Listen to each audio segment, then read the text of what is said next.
Okay, welcome back, and let's continue with currency pairs. Now, trading in FX is always done in pairs. So trading of foreign currencies is always done in pairs, where one currency is bought and the other is sold, and the prices at which this takes place make up the exchange rate. So we basically do not trade the dollar itself or the euro itself. We are basically trading currency pairs. So the base currency is always equal to 1 unit of that currency. Like if a pair is quoted like Euro USD and price quotes as 1.12500, it means that 1 euro equals to 1.1250 US dollars. So the the base currency equals to 1 unit of that currency.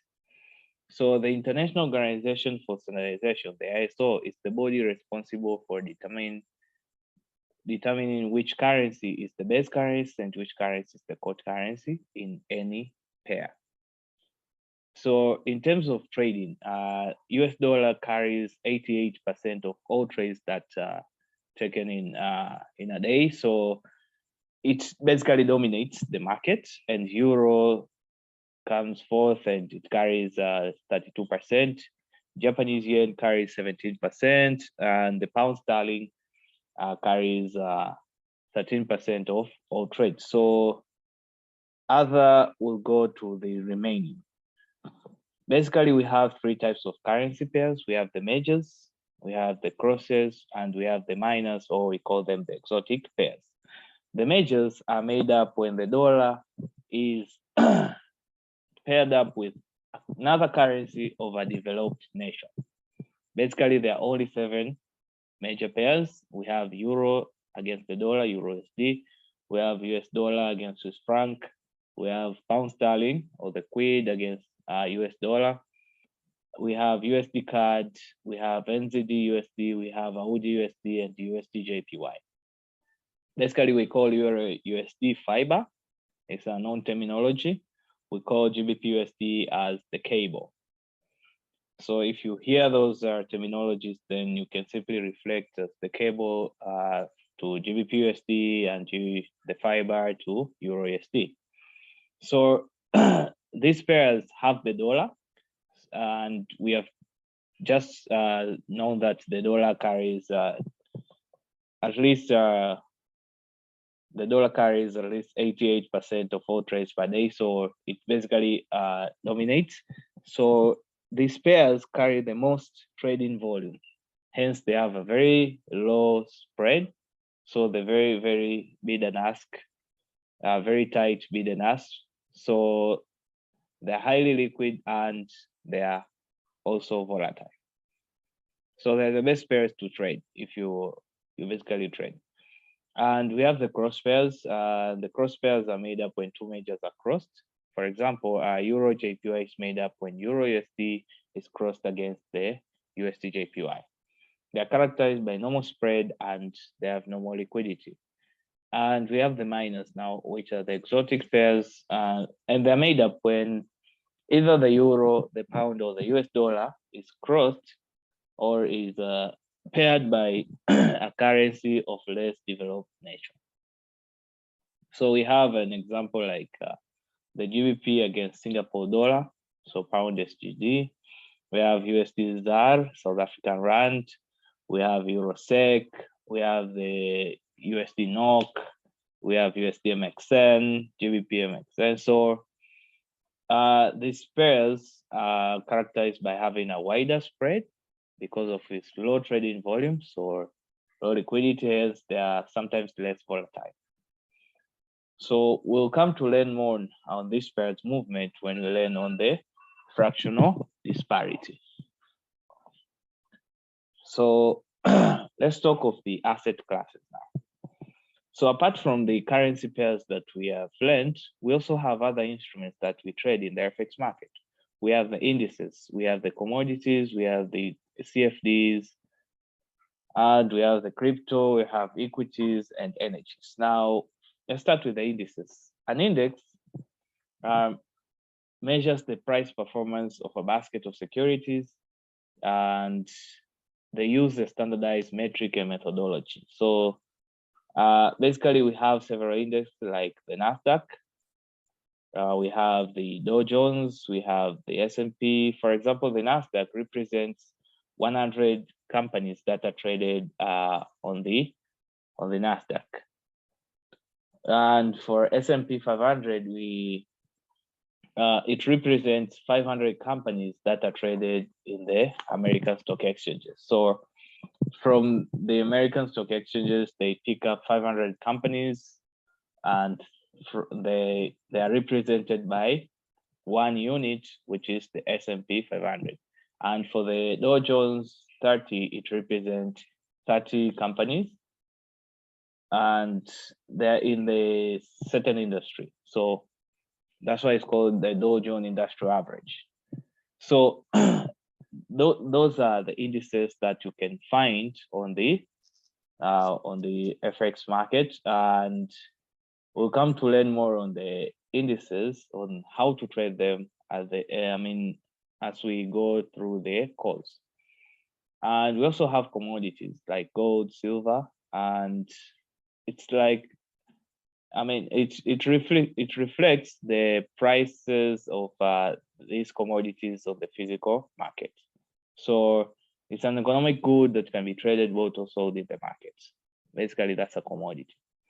We also have the CFDs, like the HK50 index cash CFDs, contract for difference.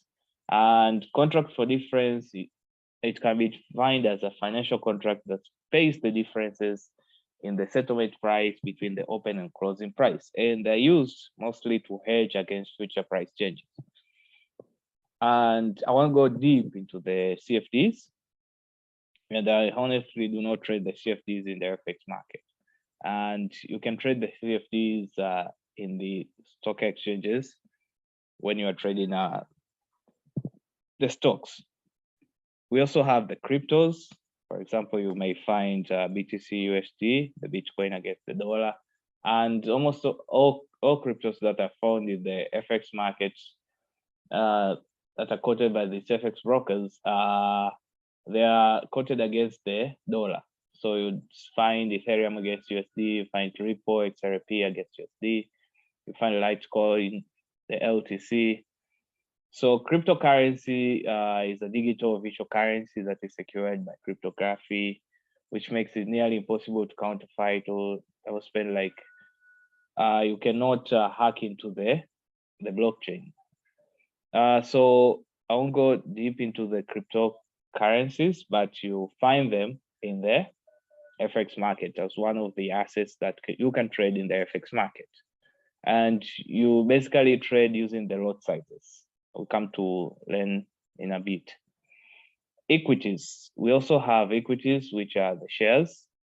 You can find this is Apple shares, the AAPL.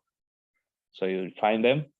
But some brokers do not have equities. So it's a very few brokers that can quote even the equities.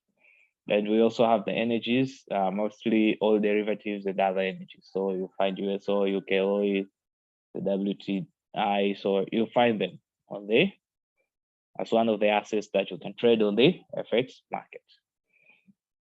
Now, having known the assets, having known the currency pairs, now when we're trading, we have a smallest unit of measurement that we use in the FX, and it's known as the pip. So in shares or futures, the smallest unit of measurement is known as tick or a point. So price move in terms of point, but in FX market, price move in terms of a pip, a percentage in point. So it's the fourth decimal place in the quoted exchange rate.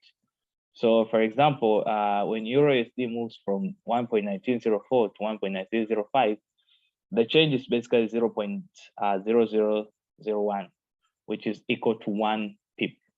So our change of 0.0001 equals to 1 pip. And we also have the spread. The spread is the difference between the quoted ask, which is the offer price that the dealer has set for us, and we have the bid price also. So the difference between the ask or offer price and the bid price is called the spread. The ask or offer price is the price at which the market maker is willing to sell to you. And the bid price is the price at which the market maker is willing to buy from you. So when you enter your sell order, it goes direct to the bid price. When you enter your buy order, it enters direct to the offer price. So basically, these are the prices that the prices that the dealer would set, or the liquidity provider would set for you, and it's you find it quoted on any screen all around the world. And there are three types of spread. We have the fixed spread, we have the variable spread, which changes based on supply and demand in the market, and we have one that applies a commission calculated as the percentage of a spread. We also have that as a type of spread. So basically, the spread reflects the riskiness of a pair. The more exotic and illiquid the pair, the wider the spread. That's why when we learned of the majors, the crosses, and the minors, we have seen that the minors have, or the exotic pairs have a wider spread because of the riskiness. And this riskiness is based on the dealer side, not on our side, because the dealer is the one that make up this asset. So if the asset is illiquid, that means it's very risky for him to hold it in his inventory. So as you hold your trade overnight, there is a certain accrued interest on the spot currency position. So when you keep a position open through the end of the trading day, so when you hold the trade overnight, we have what we call the rollover or the overnight financing, which is the accrued interest that we have on spot currency position. So you'll either be charged or paid interest on that position, depending on the accrued interest. If it's negative, then you'll be charged. If it's positive, then you'll be paid that interest on that position. So in trading the FX market, we trade using the lot sizes. So when you talk of position size, when you talk of trading volume, we talk of lots. So FX trading position size is measured in terms of lots. And we have the standard lot, or the full size lot, which is equal to 1 lot.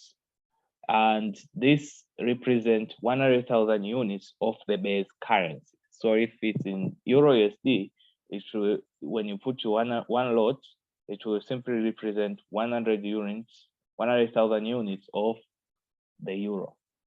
So it represents 100,000 units of the base currency. For a mini lot, which is 0.1 lots, it represents 10,000 units of the base currency. And we come to the micro lot, 0.01 lots, represents 1,000 units of the base currency. And we have the nano lots, and I've seen it in one broker so far, the RIV, which is 0.001 lots, represent 100 units of the base currency. So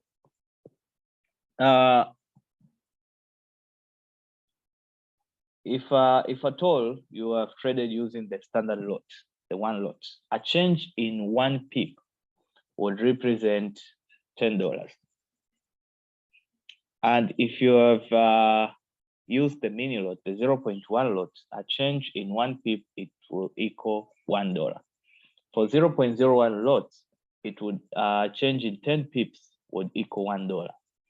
So depending on your trading capital and your risk management, you'll be using a certain lot size in order to risk a certain amount of capital. So for example, you want to risk maybe $30 using 0.1 lots, then you may you put your stop loss around 30 pips. That will represent you have risked $30. So if at all you want to risk $30 using 1 lot, then you would have to have an SL of 3 pips. which is nearly impossible. So the larger the trading capital, the larger the lot size you may use. So we have what we call pip value. So I've talked of the lot sizes and how it represents in terms of dollars when it moves in terms of 1 pip. But we actually have the value of pips in dollars depending on a certain pair. So a value of pip in dollars varies from one currency pair to another. And the calculations are usually as follows. So a value of pip in dollars equals to the lot size times the pip size in terms of decimal. So if the pip value is 1, then for a standard lot position, a single pip movement will equal $10 gain or loss, as it's a two-edged sword. For many lots position, will equal to $1 gain or loss. So a single pip movement for 0.1 lots would equal $1 gain or loss. So this is basically what I was explaining just a bit. But would have like value of pips in terms of euros, value of pips in this cross pairs, in currencies where the dollar is not there. So we'll talk of it. So value of pips in terms of euros would equal lot size times pip size in decimals over the exchange rate. So exchange rate used is always the ask, and the US dollar is the quoted currency. Like you would find euro, USD in terms of value of pips in euro, because the US dollar is the quote currency here. When the base currency now is the US dollar, because here the base currency is the euro and the quote is the US dollar. Now, when the base currency is the US dollar, for example, USD/JPY, you would find the pip value would equal lot size times the pip size divided the exchange rate. And when the US dollar are not present in the currency pair, here we're talking of the cross pairs now. The pip value would be lot size times the pip size times the exchange rate of the base currency divided by the exchange rate of the pair. So the exchange rate of the base currency here will be talking of, for example, for Euro USD, we'll be talking of Euro USD exchange rate, because the euro will be quoted against the dollar. So the base here is the euro, and we quote it against the dollar to get there. Because we are looking at the pip value in terms of dollars here. So we'll need to convert the euro and ZD in terms of the dollar. So we'll take the exchange rate of the base currency, and the base currency is the euro. So we take the exchange rate for Euro USD, divide by the exchange rate of that pair, which is the euro and ZD itself. So you would find pairs like the major pairs, you would find most of them having a pip value of almost nearly to 1. But when you go to cross pairs, you would find some cross pairs having higher pip value. And so far I found euro pound having a higher pip value. For majors, you would find USD/CHF having a higher pip value. Like if it would move 10 pips and you have 0.1 lots, you find you're having around 12 USDs or 13 USDs. For pairs like USD/CHF and pairs like euro pound. But for pairs like euro NZD, GBP/JPY, for GBP/JPY, I remember it's around you would earn 100 pips for 0.1 lots, and you'll be having profit around $77, not $100. So it has less pip value. Pairs like for commodities and for the indices is quite different, because for gold it has the highest. Like you'd find a very small move is around 50 pips. Okay, so that's all on the pip and the pip value. So when you enter your orders, you need to understand that what you are risking is how much, and what you will be gaining is how much in terms of the lot size and in terms of the number of pips that you you are targeting, and that you have put your stop loss too. Now let's talk of the leverage now. We are trading the FX market, and in the FX market, most brokers offers, not most brokers, all brokers offer what we call the leverage. In finance, we define leverage as borrowed funds to trade or invest. So when someone borrows funds, means he has leverage. So most brokers in FX do not offer actual credit, but they allow leverage via margin trading.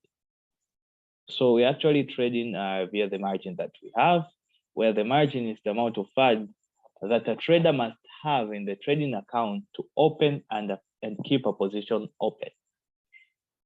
So brokers often define margin as the percentage of the total value of a pair trade. And you would find certain currency pairs require higher margin than other currency pairs. For example, if you trade gold or USD ZAR, they usually require higher margin compared to Euro USD or USD CHF, USD JPY. So brokers would set margin based on their own assessment of the riskiness of a pair.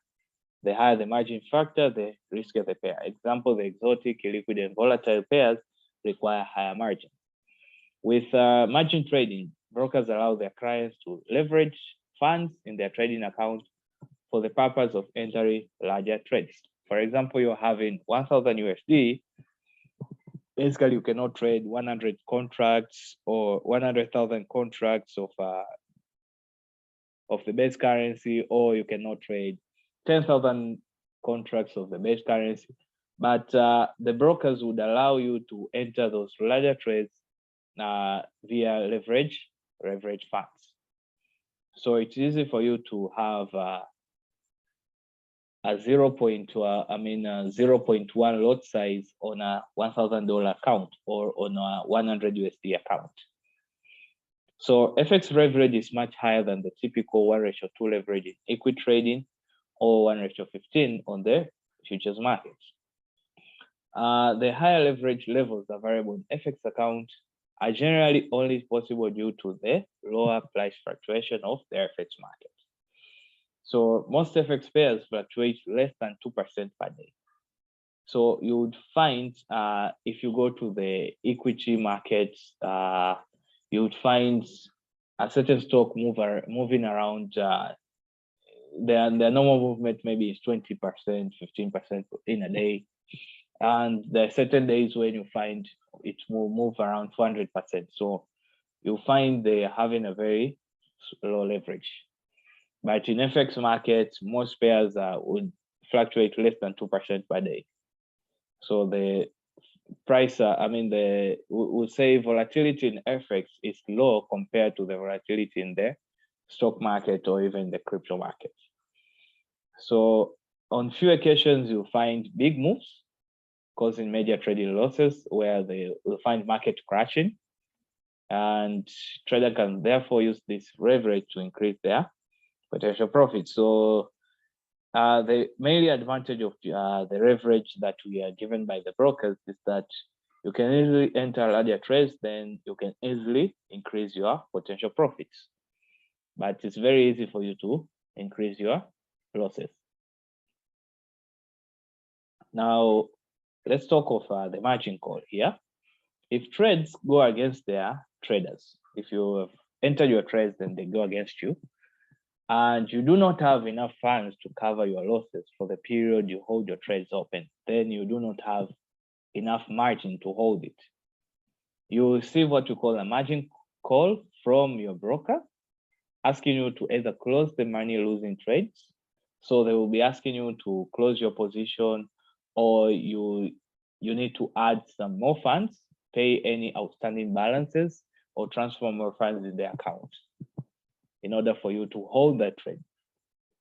So some brokers would automatically close the trades out as the accounts go to zero. Most of the brokers will do that. You would find your account is, if the margin call the margin call usually comes when your margin is below 80%, and you would find the trades go against you, then you lose all your capital, your account goes to zero, and brokers will close their those trades automatically, so that leverage funds that they have actually allowed you to have would not be under loss. Despite this margin call, brokers tend to bear the losses in case of a popular trade goes against their traders in a big way. Like you would find when the market is crashing, the volatility is very high that their computers can simply not close their trades early, then you find even brokers would bear their losses on the leverage funds. Now, we have a few costs in trading, cost of trading. Basically, the brokers would offer a commission. You would pay the broker's commission as soon as you enter your trade. The commission is deducted from your account. We have the swaps, which are also called the rollovers, the overnight financing. If the accrued interest is negative, then it will be deducted from your trading account. In some countries, we have the taxes or duties. For example, in the US, we have taxes on India, they also have taxes. So in some countries, taxes are also there. The spread is also one of the costs that you'll be incurring when trading. And brokers tend to add a margin on the normal spread provided by the liquidity providers to compensate for the trading platform fees, the MT4 fees. So the MT4 usually comes as a free platform to us. You can simply download it and use it. But usually they add up a margin on the normal spread. And if you look at how the MT5 trades are entered, you would find that they enter above or below the normal ask and bid prices.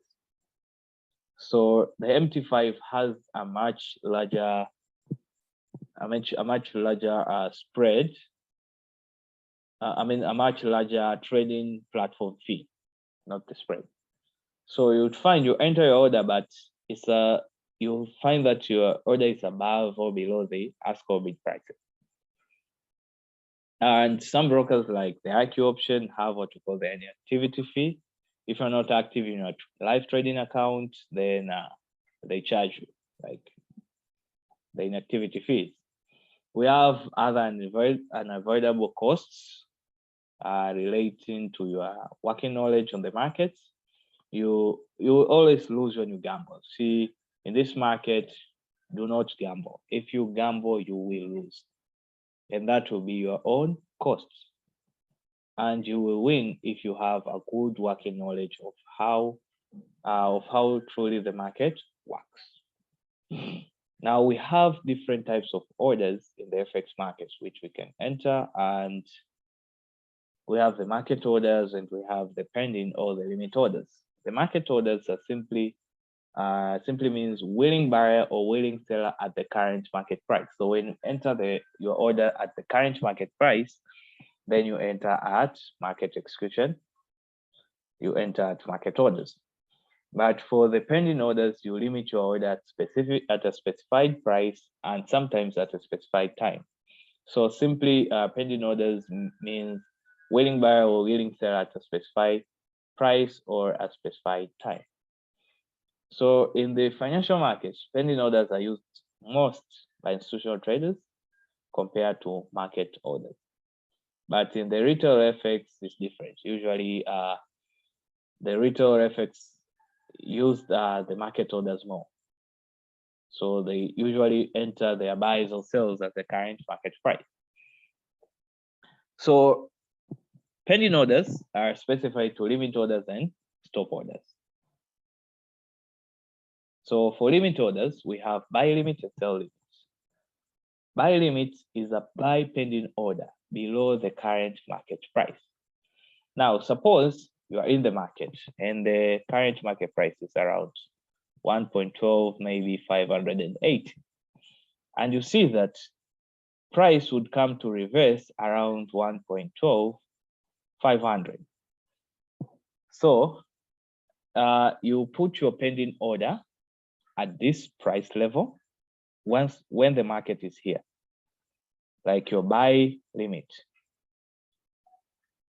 because a buy limit is a buy pending order below the current market price. So you put your pending order below the current market price, that you are now sure that market would come to reverse at this point. So when the market comes and touches your pending order, so when the price drops down to 12,500, your pending order will be executed, and now you'll be in a trade position. So when it's touched, then price will rise, then your buy order is in. So for sell limits now, you'll be entering your sell pending order above the current market price. So you're looking to sell the market. Price is around 1.12580, and you're now sure that maybe price would reverse around 1.1300. So you put your pending order around 1.1300 as a sell limit, so that when price comes to this point and touches your order, when price comes to 1.1300, it will trigger your order will be open, and you'll be in a trade position for sales. So when the market drops, you are already in a sell order. So sometimes you may specify on the time that your pending order would be active. So you'll be specifying maybe in the 24 hours, if price has not reached this level, then my order will be automatically closed. So that would happen. And we have now stop orders. Now for stop orders, we have the buy stops and the sell stops. Suppose the market is ranging like this, it's consolidating, and then you are sure now, if the market breaks going down, if it breaks these lows, then the market would simply sell high, heavy. If it breaks going up, then you simply buy heavy. So you put your pending order down here as a sell stop. So you're willing to sell below the current market price. So the current market price is around here, but you're very sure once it breaks this, then it will sell. So you're willing to sell below this market price. So you put your pending order so that when market comes here, your pending order will be triggered and you'll be in a trade position to sell. So when the market triggers it and continue to sell, then you'll be in profit. So for buy stops, it will be willing buyers above the current market price. So market price is around this level, and you put your buy stop order above the current market price. So when the market reaches this level, triggers your order and continues going up. So that's a buy stop. So the difference between buy limit and buy stop and sell limit and sell stop, it needs to be in your head, so that when you're executing these orders, you know what you're doing. So you can simply put it this way, like limit orders anticipate a reversal, and stop orders anticipate a continuation of a trend. Like you anticipate that price will continue buying or will continue selling. And for limit orders, you anticipate that price will reverse direction. Now, stop loss, we have what we call a stop loss. A stop loss serves to minimize loss in the event that the price of the currency pair starts to move in the direction contrary to that which the market had believed it would. So when you put your sell order and you anticipated for the market to sell, and the market now buys instead of selling, then you need to have your stop loss to limit your loss, to minimize your loss. So you put your stop loss, maybe your sell is around this area, so you pitch your stop loss around this area, maybe 20 pips. So you're willing to risk 20 pips, maybe to gain what we call the take profit, maybe 50 pips. So you're willing to risk that 20 pips to gain 50 pips. That's how we trade this market. So if you put your take profit level here, then when the market reaches this take profit level, then it will close your order automatically with that profit. When the market reaches the stop loss level, then it would close your order automatically with that loss.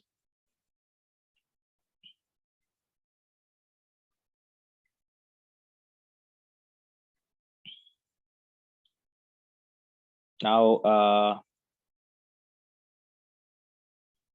who is a trader now? You have learned a lot on the introduction up to now. Now you need to know what type of a trader you are, who is a trader, and we'll go now to the methods of trading. So a trader, you can define a trader as someone vicious enough to risk his or her own money to get financial freedom. That's basically a trader, because what you're doing is risking your money here. It's directly related to money. So someone vicious enough to risk his or her own money to get financial freedom is a speculator in the markets.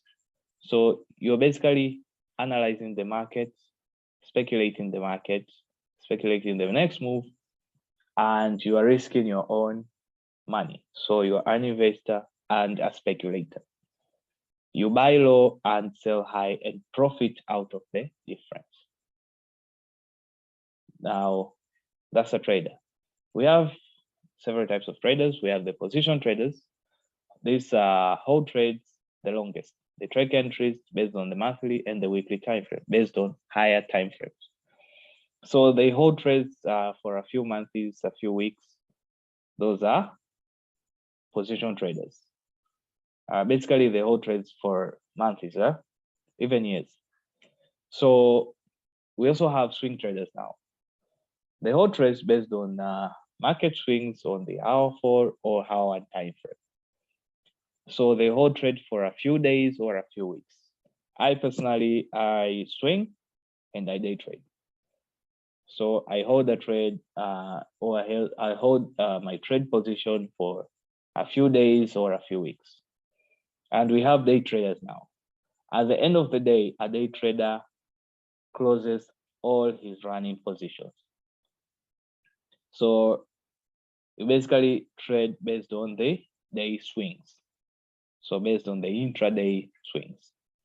And we have the scalpers now. Those are who scalps. These are the aggressive, impatient traders. Aggressive in terms of the lot size that they use. So they use a very, very large lot size, and they're very impatient in terms of the time they stay in the trade. So they usually ramp up their contract size, take a few pips, and then go out of the market. So usually the scalpers take a few seconds or minutes to trade. A day trader can enter many orders in the market in a day, but not as many as a scalper. So a scalper can enter many orders maybe in 1 hour, and it's good for the day. Now, as a trader, you analyze or you speculate for the next move in the market. And we have several methods that we use in determining the currency movement, in determining the next in anticipating the next move in the market. So we have the fundamental analysis, where we look at the macroeconomic situation. So on the fundamental analysis, basically here we look on the interest rates, how it would affect the currency, how maybe the GDP, or maybe these speeches and all that. So we basically analyze what is really happening in that country, how it would affect the currency itself. And our second method that we will be using is the technical analysis. And on the technical analysis here, we basically look on the charts, on the chart patterns, and we take trades based on what is happening on the chart. So we basically look on the action of price. And we have the market sentiment or sentimental analysis, where we gauge the market feeling. We look on how other traders are feeling about the market, so that we should know the next move in the market. So if at all traders are feeling that the market would buy and enter buys, then the market would eventually buy because of the supply and demand. If they're feeling that the market will sell and they eventually sell, then the market will eventually sell because of supply and demand. So we'll learn on market sentiment, on how to gauge the market feeling for other traders around the world. So these are basically the 3 methods of trading that we'll be looking forward to trade. So thank you for listening. Until next session, we'll start with technical analysis.